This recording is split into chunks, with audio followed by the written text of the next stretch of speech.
3 weeks from now, Devon Marsh would stand in the marble lobby of Ironclad Freight, staring up at a badge reader that once flashed red and locked him out for good. He didn't know that yet. 2 floors above him, a woman he'd met exactly once was holding a business card he'd dropped on a bakery floor. A card that was about to unravel 11 months of lies. Right now, standing in line for one chocolate cupcake, Devon only knew one thing. His son wanted sprinkles on it. If stories about quiet decency getting paid back are your thing, hit subscribe before this one gets going. 3 weeks earlier, the door of Sweet Treats Bakery chimed, and warm sugar-scented air rushed out to meet the bitter afternoon wind. Devon stood near the back of the line, one hand resting on his 7-year-old son Julian's shoulder. 1 cupcake, 1 sparkler. A tradition they'd kept every year since Julian's mother passed, and the one indulgence Devon still let himself budget for without guilt. Up front, a young mother was losing an argument with a card reader.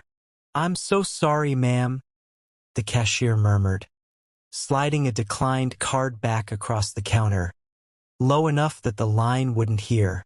"Do you want me to put it back in the cooler?" Maya stared at the bakery box tied with blue ribbon. 2 tiers, handpipe stars, a bold red superhero emblem.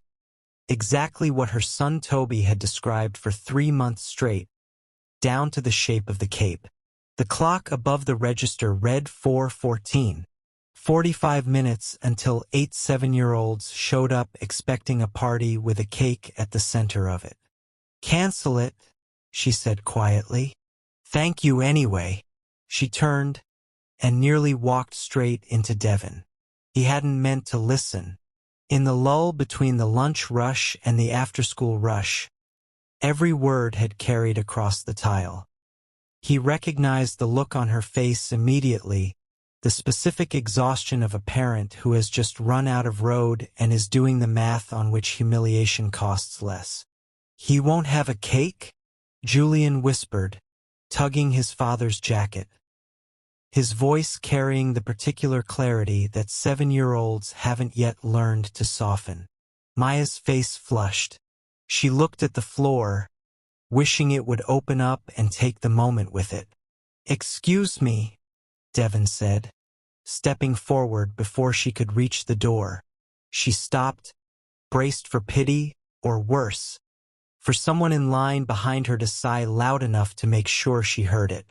What she got instead was a level, unbothered kindness that caught her completely off guard. "I wasn't trying to eavesdrop," Devon said, "and it's none of my business. But I know what it's like when the math just doesn't work out, no matter how many times you run it in your head on the drive over." "An electric bill hit this morning that I didn't plan for," Maya said, half to herself, like she was still trying to make the numbers add up differently. "I miscounted by $40. $40 stood between my son and a cake with his name on it." Devon didn't offer a reassuring platitude. He just turned to the cashier and set his card on the reader. "Put the superhero cake on this." "Wait, no." Maya reached for his arm, stopped herself before she made contact. "I don't even know you. I can't let a stranger pay for my son's birthday." "You're not taking anything from me," Devon said. "Consider it one parent covering another parent's Tuesday. My son and I came in for a single cupcake. Trust me, he's easy to please." "Chocolate?" Julian confirmed, holding up one finger like he was closing a deal. "With sprinkles. Extra if they have them." Maya laughed, a startled, wet sound, and pressed her sleeve to her eyes before a real tear could fall in front of a line of strangers. "I don't know how to thank you for this." "You don't have to," Devon said. "Go put candles on it before your son gets home and starts asking questions." In her hurry to at least get his name properly, Maya dug for her phone, and her wallet slipped from under her arm. A battered business card slid out onto the tile. Devon Marsh, floor supervisor. Ironclad freight CO. She scooped it up along with her own things, meaning to hand it back to him along with a real thank you. The door chimed. A delivery driver squeezed through with a hand truck loaded with flour sacks. And in the small crush of bodies at the door, Maya ended up out on the sidewalk with the cake balanced in one arm and Devon's card still pinched between two fingers of the other hand. "Wait, your card." She turned, but Devon and Julian were already 3 doors down, cupcake bag swinging from Julian's hand, the boy narrating some elaborate plan involving sparklers and a dragon costume for his own birthday. 6 months away and already fully designed. Maya looked down at the card in her hand. Floor supervisor. She didn't know why that felt worth remembering over everything else that had just happened. She slid it into her coat pocket, told herself she'd mail it back once the party madness settled down, and ran for her car. Toby's party wouldn't wait for sentiment. Devon hadn't always counted cupcakes as a splurge. 11 months before the bakery, he'd been a floor supervisor at Ironclad Freight's regional distribution hub, the kind of job with a pension plan and a parking spot with his name stenciled on the concrete. He'd flagged a fault in the loading dock's lift gate 3 separate times in writing, each report routed through his direct supervisor, Roger Callum. Each time, Roger told him it was handled and to stop clogging up the maintenance queue with the same ticket. It wasn't handled. A gate cable snapped during a night shift, a forklift went over the edge of the dock, and a 19-year-old temp worker named Marcus spent 6 weeks in physical therapy for a shattered ankle. When corporate came down looking for who'd signed off on the last inspection, Roger produced a maintenance log with Devon's initials on it, dated 2 days before the accident, certifying the gate as safe. Devon had never signed it. He said so in the meeting in front of Roger, in front of an HR representative who kept her eyes on her notepad the entire time. Nobody with the authority to care believed him over a printed report with his own initials sitting right there in blue ink. Ironclad fired him for falsifying safety records rather than face a lawsuit for ignoring 3 written warnings. It went into his personnel file that way permanently. 6 months earlier, the hiring manager at Comstock Logistics had Devon's resume printed out, a single coffee ring pressed into the top corner. 6 years at Ironclad, floor supervisor. Impressive run. Then it just stops. "I was let go," Devon said. He'd rehearsed this part in the car. "There was a safety incident. My name got attached to some paperwork that wasn't mine." "Attached how?" "I flagged the equipment failure 3 times before it happened.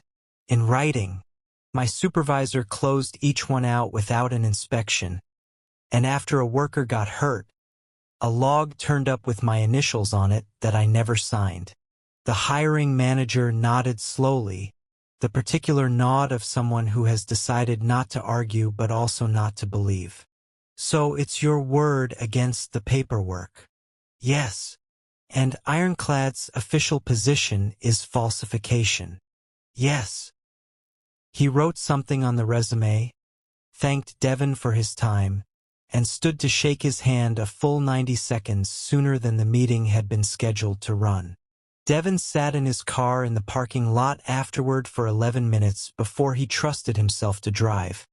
Because Julian was waiting at his sister's house and a 7-year-old doesn't need to see his father's hands shaking on a steering wheel. It followed him to 3 more interviews after that one, each ending the same way. A firm handshake, a promise to be in touch, silence. By the 5th interview, he'd learned to stop mentioning Ironclad at all and simply leave an 11-month gap on his resume, which raised its own questions he had no good answer for. He picked up warehouse temp shifts instead, the kind that didn't ask for references, loading trucks at 4 in the morning before Julian woke up for school. He told Julian bedtime stories instead of buying birthday cakes for a while, and got good at making a bowl of cereal feel like an event, at turning the drive to school into a game so Julian wouldn't notice the same gas gauge sitting on empty 3 days running. He never told anyone the real story anymore. There didn't seem to be a point in a version of the truth nobody with power was interested in hearing. Some nights, after Julian was asleep, he'd take out the folder of every written warning he'd filed about that lift gate, copies he'd kept for himself out of habit, and read through them like a man checking a wound was still there. Maya had been at Ironclad exactly 19 days, brought in as the new VP of Operations following a merger that put 3 regional hubs under one compliance review. Her mandate was simple on paper: clear a backlog of 41 unresolved safety incidents before the insurer's audit in 6 weeks, and make sure nothing in that backlog could come back to bite the company, or worse, another employee. Rather than work the stack in whatever order it had been filed, she'd asked her assistant to pull every case that involved an actual injury first, reasoning that the ones with a body attached to them mattered more than the ones with only a dollar figure. File 14 was the first match, the liftgate accident from the year before. She almost skimmed past it anyway, the way case files start to blur together after the 10th one. Then she saw the name on the termination order: Marsh, Devon. Floor supervisor.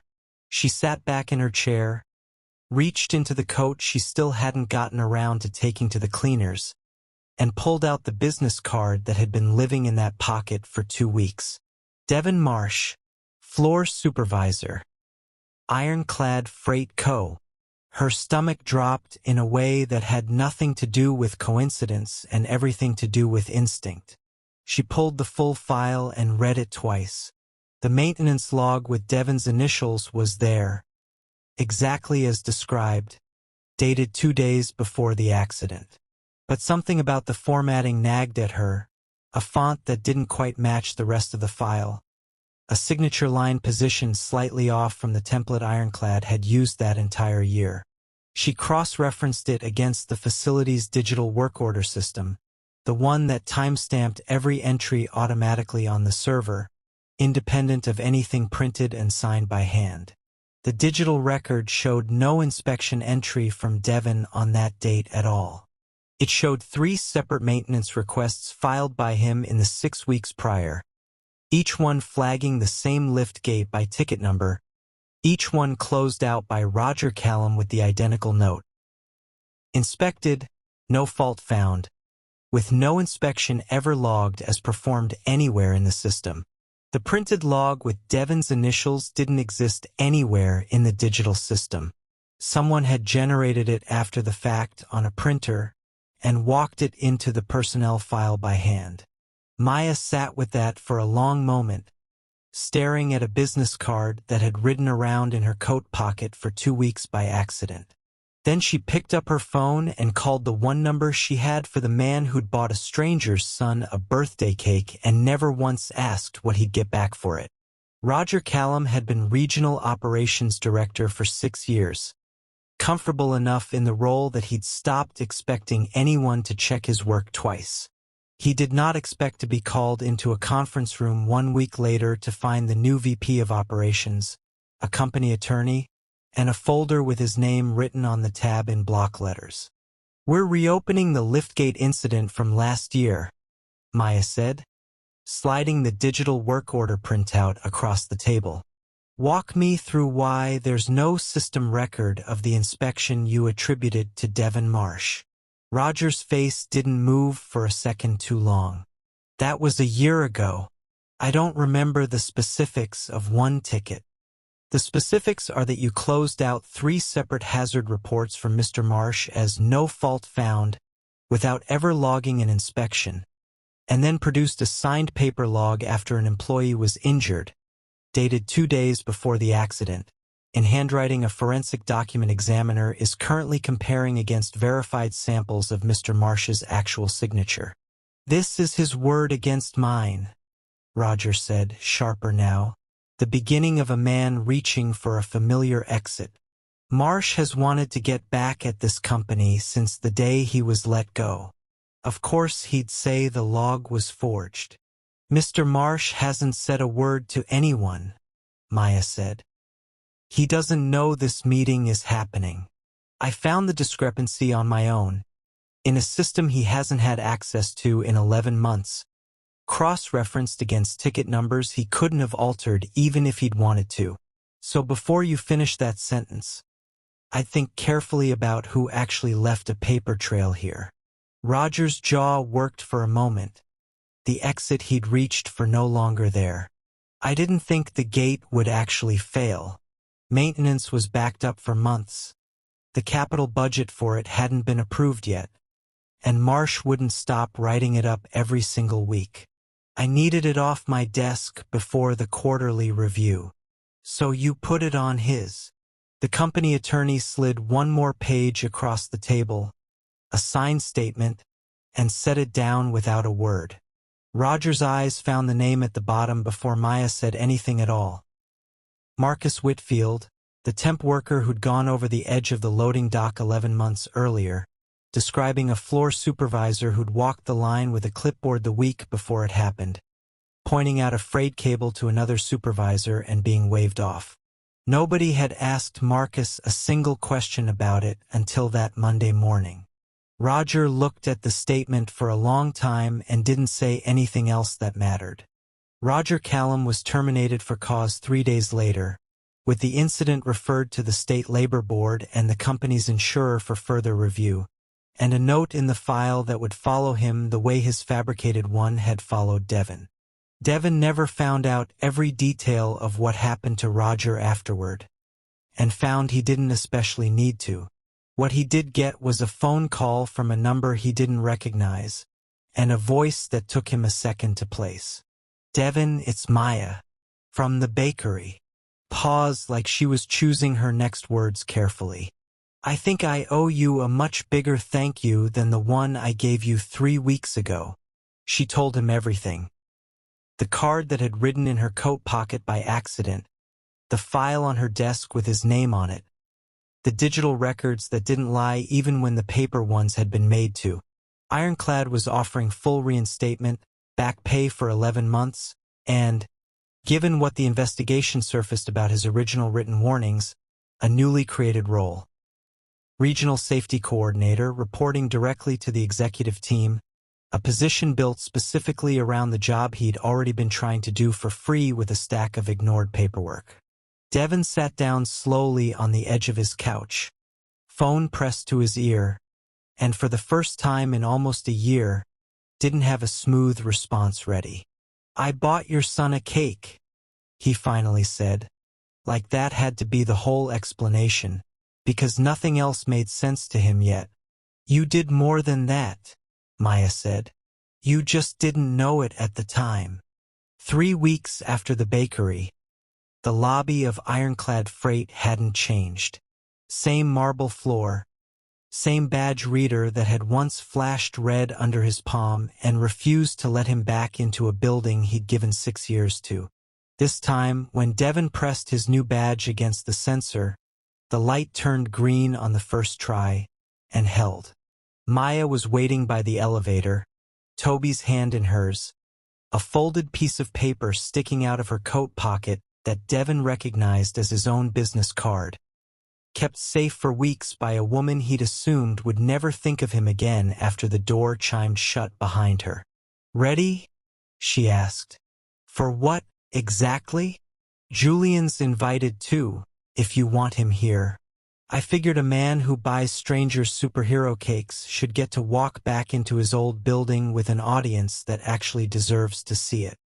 Devon looked up toward the floor where his old office used to be, then down at Julian, who'd shown up in his favorite dinosaur backpack, utterly unaware he was about to watch his father get his whole life handed back to him, piece by piece, in front of people who owed him an apology they'd never quite managed to say out loud. "Chocolate cupcakes after," Devon said. "To celebrate. My treat this time." "Sprinkles," Julian added immediately, already thinking 2 steps past the elevator ride. "Toby, for inches shorter and considerably more confident since a certain superhero cake tugged at his mother's sleeve. "Can I get sprinkles too?" "Everybody gets sprinkles," Maya said, the kind of smile that reaches the eyes, and pressed the elevator button.